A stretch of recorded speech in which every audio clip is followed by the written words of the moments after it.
D J جب باندھے جاتے ہیں نا، ڈی جے سمجھ رہے ہیں، 7ویں کے لیے الگ ڈی جے ہے، 5ویں کے لیے الگ ہے، 10ویں کے لیے الگ ہے.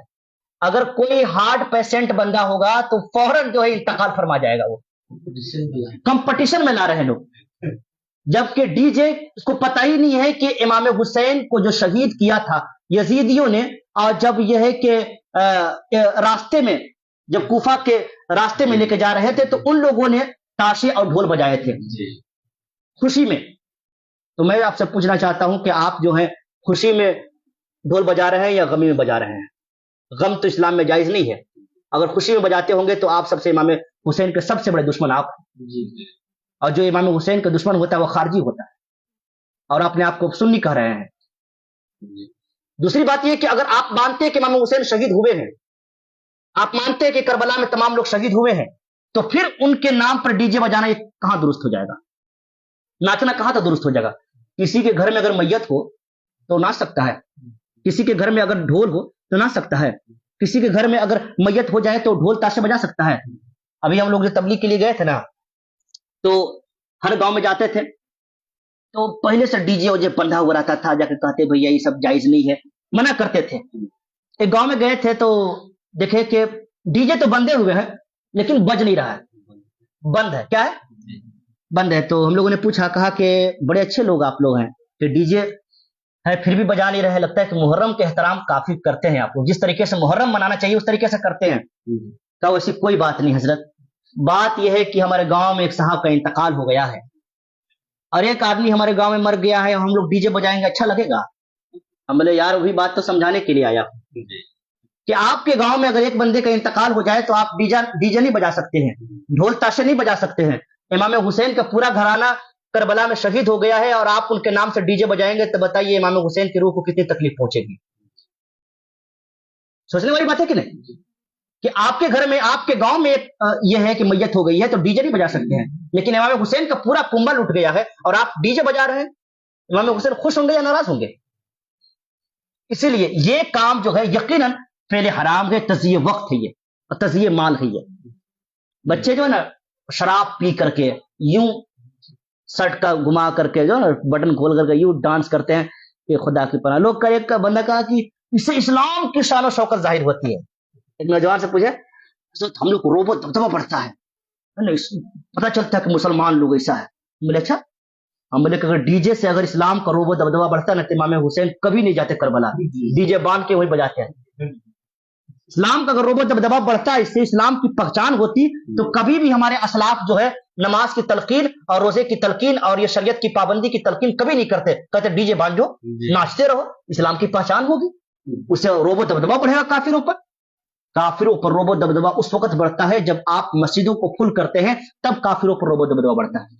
جب آپ مسجدوں کو آباد کرتے ہیں تب کافروں پر روب و دبدبہ بڑھتا ہے. جمعے کے دن جب آپ نکلتے ہیں نا ایک جٹ ہو کر کے مسجد سے، تب کافر سوچنے پر مجبور ہو جاتا ہے.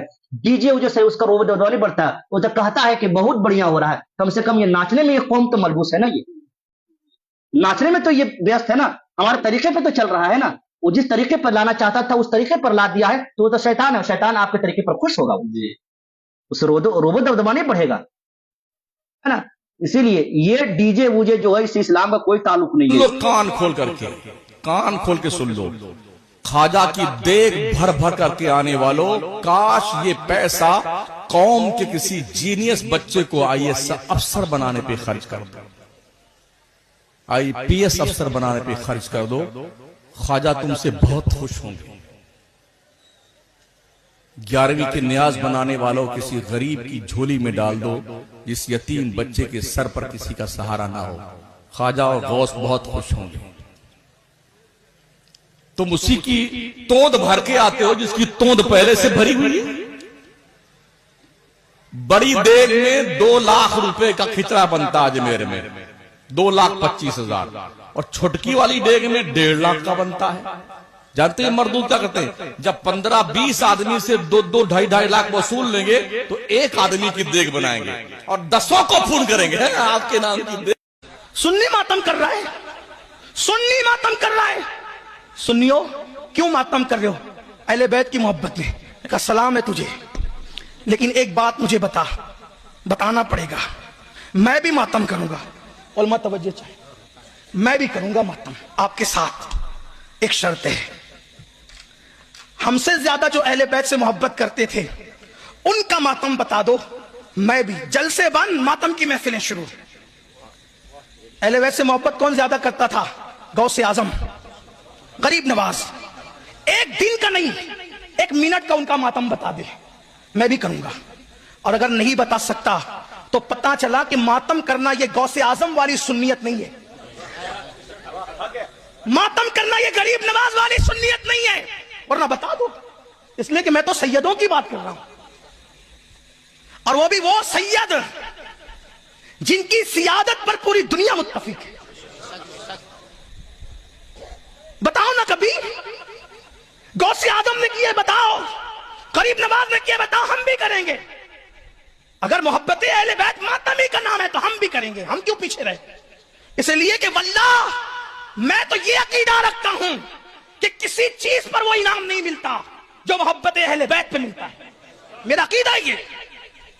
کوئی مجھ سے بات کرنا چاہے تو کر سکتا ہے۔ آپ کہیں گے کون سا انعام ملتا ہے اہل بیت کی محبت پہ؟ میں کہا دیکھ، نماز پڑھے جنت ملتی ہے، حج کرے جنت ملتی ہے، زکات دے جنت ملتی ہے، صدقہ دے جنت ملتی ہے، عالم بن جنت ملتی ہے، حافظ میں جنت ملتی ہے، ولی بن جنت ملتی ہے۔ لیکن ایک چیز ایسی ملتی ہے اہل بیت کی محبت پر جو کسی چیز میں نہیں ملتی۔ میرے نبی نے فرمایا جو میری اہل بیت سے، حسن حسین، ان کی امی، ان کی ابا اور مجھ سے، قیامت تک ان کی اولاد سے جو پیار کرے گا، جنت کے جس درجے میں میں محمد رہوں گا اسی درجے میں اہل بیت سے محبت کرنے والے بھی رہیں۔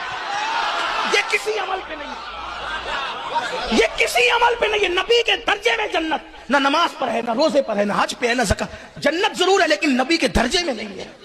نبی کے درجے والی جنت کہاں؟ صرف اہل بیت کی محبت۔ تو میں کیوں پیچھے رہوں؟ ہم بھی کریں گے ماتم آپ کے ساتھ، لیکن غوث پاک کا ماتم بتانا ہوگا۔ بتا دو، اور تم اچھی طرح جانتے ہو، جو مسکرا رہے ہو تمہیں پتا ہے نہیں بتا سکی، بتا سکتے ہو؟ تو ماتم غوث پاک والی سنیت نہیں ہے۔ پھر آپ ڈھول بجاتے ہو، کیوں بجاتے ہو؟ محبت میں۔ نے کہا ہم بھی بجائیں گے، آپ کو محبت ہے تو ہم کیوں پیچھے رہے؟ لیکن بتانا ہوگا، کبھی غوث پاک نے بجوایا تھا، کبھی غریب نواز نے بجوایا تھا محرم پر؟ میں تو یہ بھی لوگوں سے کہتا ہوں، بہت شوق ہے نا میرے امام کی شہادت پہ ڈھول بجانے کی، تیرا بیٹا مر جائے تو تو نماز پڑھنا بھول جاتا ہے، حسین کے